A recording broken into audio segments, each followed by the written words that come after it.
کاش که همین لحظه از همین در باید مادر جون باید در دنیا از من دیده مادر خوشبختری نیست.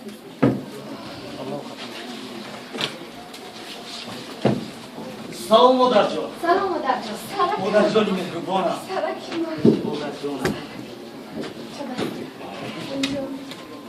چی حال داری؟ مادر جان خوب هستی؟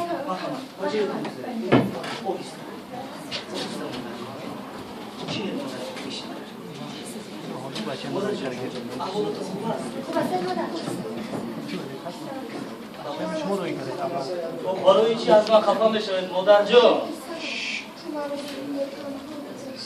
نه مادر جان، من باز برگشته با کنار شما بله آمده.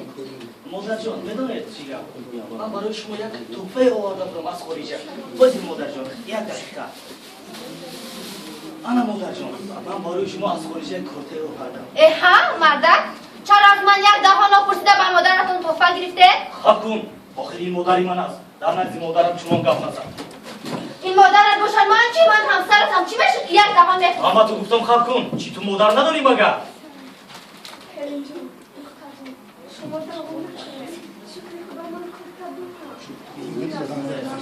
اما خودش مولا خب کن! تو طرفی مادری من چه معامله کرده ای سودگی؟ چی؟ مگر تو مادر نداری؟ با قدری مادر چونین بگه؟ مادر جان یا با دکتر زنگ زن مادر جان خودتون رو با دست گیرید نه مادر جان التماس خودتون رو با دست گیرید زنگ زنی با دکتر واسه که زنگ زنی مادر جان یاری تجلیلی زودتر بیاید بله نه یک رودکی کوچک جوانا خونه بسیار اویله اسنویفه زودتر بیاید مادر جان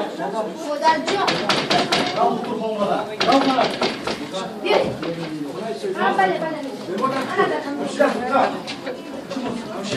مادر